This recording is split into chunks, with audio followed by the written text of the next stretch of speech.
thank you so much for joining us for this event. And I know you're also playing mum this week, so Yes. So especially thank you, because that's something to take your time out from.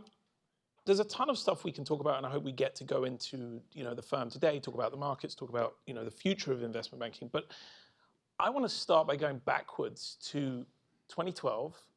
You are running the investment bank at Morgan Stanley, which is a pretty cool job. It's a big job if you're in banking. You have a big staff. You have good perks and benefits. You're Rob Kinder's boss, which for anyone in M&A is kind of a cool thing. And you decide you're going to leave. Why?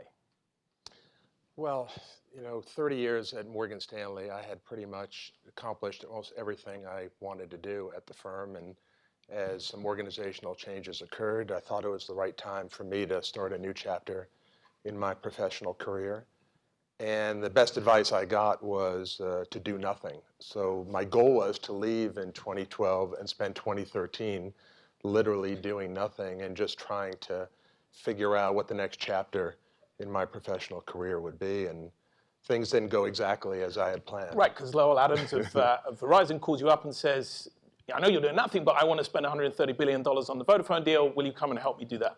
Right, so all of a sudden I have an office at Weill Gottschall in the GM building. They had rang me up and offered me some space, and I had a place to go every day, and I began to think and meet a whole bunch of people. And you realize when you are at the top of a large financial institution, you're just the top of this machine. And being able to spend some time and choose how you spend your time. So one of the little things I did was I started to keep my own calendar. And I made sure that every meeting that I had day in and day out was a meeting that I wanted to have, not that was just being filled up on my calendar. And you realize that as you're traveling the globe, all these relationships that you have built up over 30 years, they start to fray a little bit because you're never around. You're just a quick text here and there, but you're not really engaging with folks. So I committed that that's how I'd spend 2013. And to your point, I woke up one day and had an email, and Verizon asked if I could give them a call, and the next thing I know, I'm in the Verizon boardroom, and the next thing I know, I'm on a flight to Amsterdam to help negotiate the Vodafone wireless joint venture dissolution. So. Did you know in that period of doing nothing, I guess, between leaving Morgan Stanley and doing the Verizon deal, did you always think you would go back to investment banking or advisory work, or were there kind of other prospects you were looking at? Oh, I was looking at everything but going back into the industry. And for me, if you're sitting atop an organization and you have thousands of people who rely on you, there is no plan B. You're not thinking around the corner. You're not thinking about your own personal next step. You have to be in the moment. You have to be committed to all the people who rely on you, and you need that separation. So I spent that year deliberately trying to look at things completely away from banking, but three things happened. One was a whole bunch of clients rang me up, and there was clearly a need on their part for advice that they weren't getting elsewhere. I had a whole bunch of former colleagues and competitors who would come visit me in my office who were interested that if something were to be built, they wanted to be part of it. And I had a whole bunch of other industry participants coming to talk to me about what they were doing and to try and convince me to join them. So it started to get me thinking that maybe there was something to be built that didn't exist, and to do it in a different way that would get all of these talented people to want to rally around it and to get clients to embrace it. And the way it was built was in itself quite unusual, because it was essentially built through a deal, or a reverse merger of sorts. So a couple of years after you've left Morgan Stanley, Steve Schwartzman, Tony James call you up and say, we want to get rid of our entire advisory business, which is a big business, and we would like you to essentially subsume it. So talk us through that, because you sort of went from being essentially a one-man band with a small office space, as you say, in a Weill Gottschall building, to running this fairly substantial M&A and restructuring advisory practice.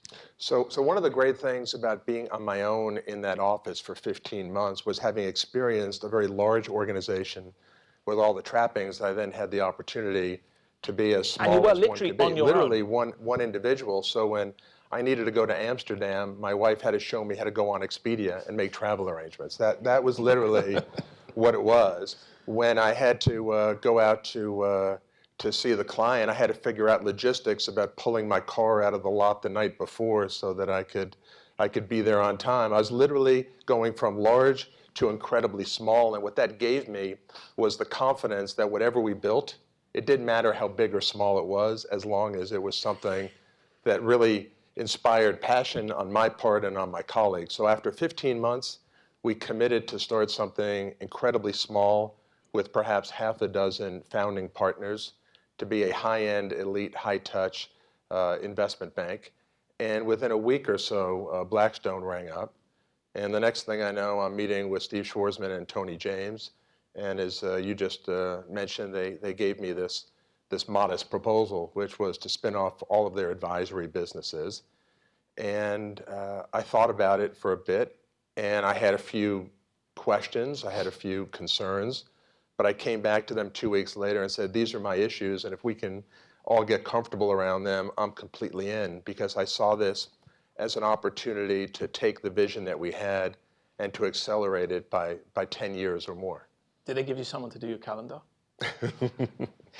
And as part of that deal, obviously, you became a public company. And you and I have talked about this often in the past, the difficulty the market has sometimes with assessing the value of these sort of independent investment firms. And actually, Leon Black yesterday at this conference was talking about the problems he has with being a public company as well. The market thinks in quarters, you think in years or even decades. Were it not for that deal, do you think you would have taken PJT public? Well, it certainly wouldn't have been ready for the public markets. The idea that on day one, we literally formed our firm, merged it in with the Blackstone advisory businesses, had a dramatic restructuring, and became public all on day one is certainly not the way they write it up. That's not the playbook. The reason why it was spun off and the reason why it was public from day one was there were tremendous conflicts in having the advisory businesses inside of Blackstone. Blackstone is an extraordinary institution, but being a global asset manager and having an advisory business together really don't work. And as I tell folks, when it was presented to me, I had to order off the dinner menu. I didn't have the opportunity to order a la carte. It all came as one package. But one thing that we got right was because it was a spinoff, and because we didn't need to raise capital on day one, we could tell the story the way we thought the story needed to be told. And we could make promises and commitments that we wanted to make, not what investors wanted to hear. So we deliberately put a very modest dividend in place on day one, even though all of our peers had very large dividends, because we saw an opportunity to take all of that capital and to accelerate growth. We didn't give long-term guidance because we wanted the time and the ability to build this the right way. So the way I answer this question is, now that we're public and now that we've been at this 3.5 years, we've grown in and then some into being a very attractive public company investment. But the way we got there was through a spinoff, and because it was a spinoff, we were able to define the terms with investors, which I think has proven to be quite helpful. Okay, let's move on to advice. To some extent, independent advice was spawned, or at least really took off post-financial crisis, because the crisis, among other things, revealed a lot of the conflicts inherent in sort of big multi-platform banks. Today, we're in a slightly different environment. It's unclear whether the message of just not being Goldman Sachs or not JP Morgan or BAML is enough these days. Where is independent investment banking headed, and can it keep growing wallet share? Well, I couldn't agree more. This whole notion of leading with independence, from day one, we've led with competence. Hire us because we can field the best team. Hire us because that team is more senior. That team from most senior to most junior is better, more connected, and more focused on your issues as a client. That's how we've always envisaged this. And our vision for this industry is it's only going to get more competitive, meaning clients are increasingly going to move from large financial institutions to smaller financial institutions, but they're going to expect more and more and more from smaller financial Why? institutions. What is the inherent benefit of being a smaller institution? Well, first of all, if you think about it, I like to think about it as a density issue. There are incredibly talented bankers at the large firms. We have incredibly talented bankers. The number of talented bankers we have per client assignment, per engagement, no one can match that. What we do is we give advice. It is the main event. There are no other reasons to be at our firm. It's to serve clients, to give advice. All of our clients know that what we do for them is the main event. It's main event management. And people who want to grow up in what's fundamentally an apprenticeship model, they want to be at a firm that's all about what they want to do and what they want to learn. So our ability to attract differentiated talent is meaningful. But that also sounds like it's probably not scalable. Well, it is scalable because I come at it the other way. People always ask me, where are we in terms of the migration to smaller firms? And my answer is, it's not the talent. You have to start with the clients. Where are clients in wanting to move away from larger firms to smaller, more focused firms? And if they can get the same breadth of service, if they can get a more personal approach, if they can get advisors who are not obsessed with market share and market share gains, we think we're in the very early innings of that. And if that's the case, as it seems to be, and more sophisticated clients want this type of model, then more and more talented bankers are going to leave big firms to go to smaller firms because that's the best way to serve their clients. I realize you say that with a chart up on the screen showing in investment banking market share. But anyway, on that question of the sort of the increasing presence of independent investment banks, does that mean there should be more transparency around their models and their conflicts when they are going into advice companies? Because there is this presumption that just because they don't have balance sheets, they're sort of independent, they're sort of inherently conflict-free, which maybe is an unfair presumption.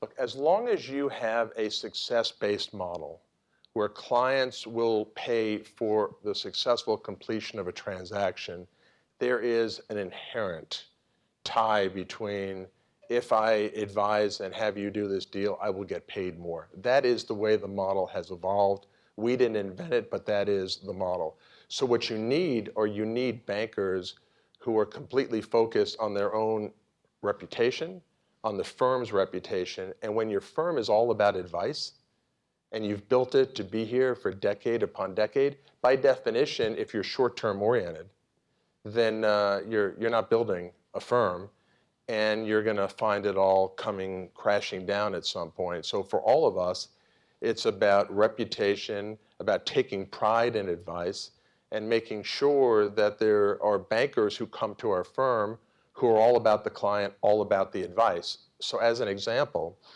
even though it has been reasonably commonplace in the independent advisory model to have partners who are on a so-called commission basis, we have said from day one, that's not our model. We won't do it. It creates the wrong incentives. It doesn't create teamwork. It gets clients concerned about the personal motivations. And it's just inconsistent Which with often building aren't a revealed, great firm. right? In the sort of eat what you kill model, the board of the company that is hiring the advisor doesn't necessarily know what the individual bankers are being compensated if that deal goes through. Well, I would welcome that additional transparency, because our answer would be pretty clear. There is no direct tying or indirect tying to that for our bankers. It's based on the success of the firm and their contribution, which is defined well beyond what their revenue score is at the end of the year. It's are they acting in an ethical way? Are they developing and nurturing talent? Are they putting the firm and its interests and the client's interests first and not their own? It's all of those things, and that is one of the good things that I inherited from my years at a terrific organization. At Morgan Stanley, it was never about an individual's direct tie to their performance, and that's something that we've been careful to transport over.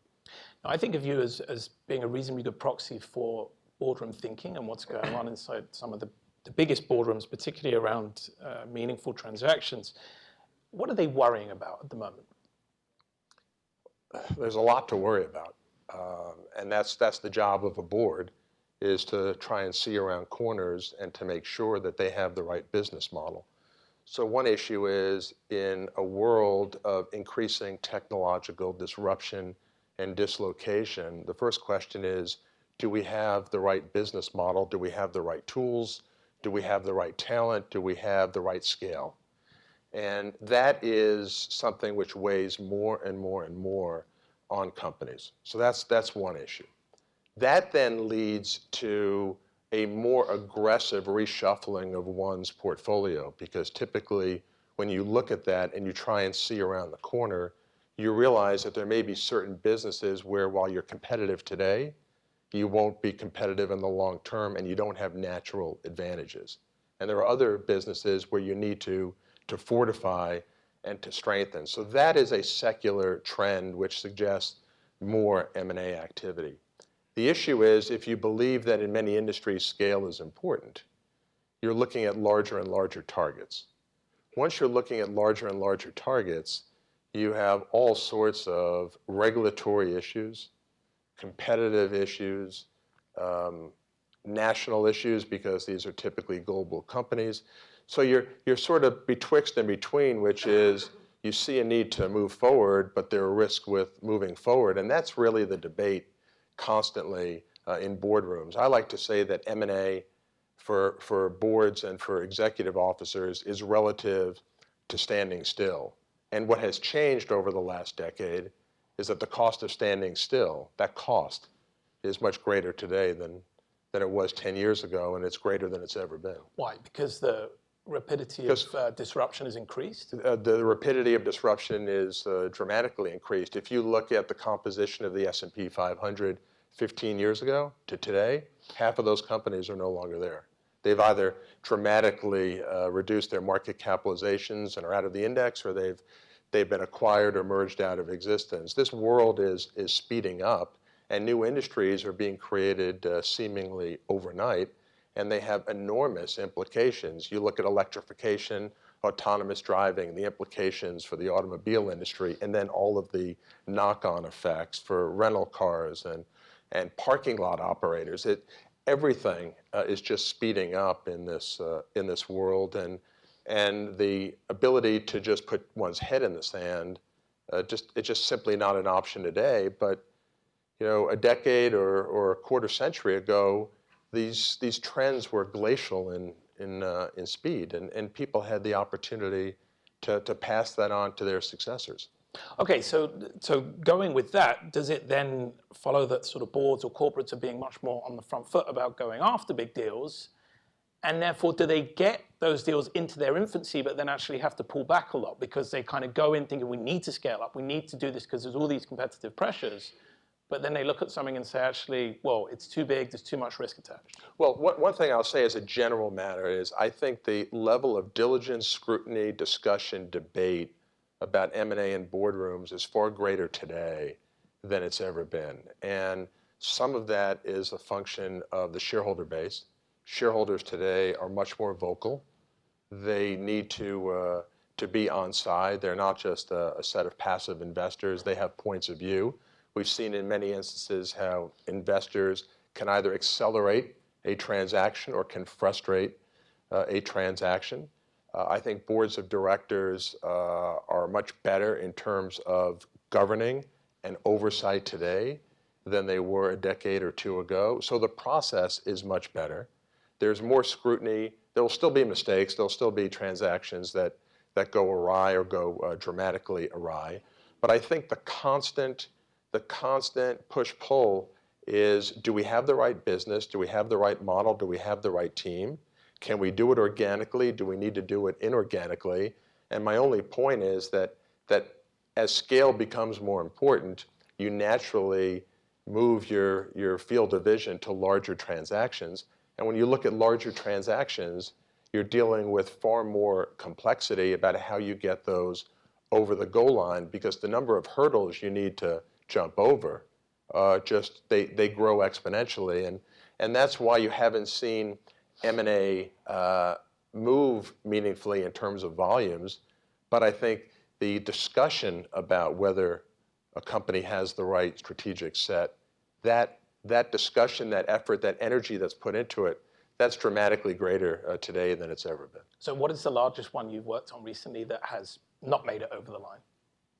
Well, the one that we've worked on, which is in the hands of the regulators, is we represented T-Mobile in the Sprint merger combination, and that was announced well over a year ago and is still working its way through the system. How do you handicap that at the moment? Do you think it's going to get done? We don't comment. You've done a lot of these things. I've done a lot of these deals, but we're a client-focused firm, and it's not for us to be talking about. As a general point, when you are advising on a deal of that nature, industry that's already very consolidated, becoming smaller, or something where, as you alluded to, you have sort of national champion issues, how do you advise the companies going in? Because it does seem like we're in an environment where you have a lot of unprecedented action, be it regulatory or sovereign issues. So how do you prepare companies for that? Because it's so unpredictable. Well, it's interesting. It's that's a conversation we could spend an hour or two discussing at the least. I'll make the following observation. Increasingly, companies need to look at larger and larger targets. The complexity in a successful completion as the targets get larger and larger, that success rate goes down. What we have seen over the last few years is investors have stood behind management teams for trying, even if they don't succeed. It's not clear to me that those conditions will remain forever. So as an example, there were a number of companies who aggressively pursued inversions because they thought that that was the right thing for their shareholder base, for their companies, and they weren't able to get over the goal line, and yet they were applauded by their shareholders for at least trying. There have been some unsolicited bids in the marketplace where the acquirer or the attempted acquirer was unsuccessful, and they were reasonably public battles, and the shareholders have sided with them. That is not, something that's always present in the marketplace. And I think what that has done is it's enabled some boards and CEOs to step out a little bit on the risk spectrum and perhaps take a more aggressive approach, knowing that the probability of success, while meaningfully less than 100%, is one that has the support of their base. But if you go back and look at what the psychology in the market was in 2011, 2012, 2013, that risk-taking was not rewarded. But that's interesting because that suggests also that, if you have companies going out and pursuing large-cap M&A, which very costly, obviously, also creates potentially long-term illiquidity, just as a marketing exercise, just to say to their shareholders, hey, look, we're also trying. That seems not a great decision. It's not just that we're trying. It's if you have conviction that it's the right transaction, and no one can guarantee and just deliver it to you on a silver platter, and in an uncertain world, do you only pursue things that have 100% certainty of completion? It has to be the right risk reward. It has to be the right calculus. But my only point is, in these types of situations, probability of success is never going to be 100%. We're living in a world where probability of success is declining because you have so many potential interveners. You have Department of Justice, you have FCC, you have MOFCOM, you have so many different parties that get a say. You have activist investors, shareholder votes, and the like. My only point is that companies who have a well thought out plan where the risks suggest that it's worth taking are not being Monday morning quarterback today, but that's a market sentiment issue, and I'm not sure that remains forever. But I think as long as people are comfortable that shareholders will embrace their good faith efforts to do the right thing for the company, you'll see companies move out a little bit on the risk spectrum. When that environment and that zeitgeist changes, then you're going to start to see people pull in their horns a little bit. All right, let's talk about the future of the firm before we finish. It's got your name above the door.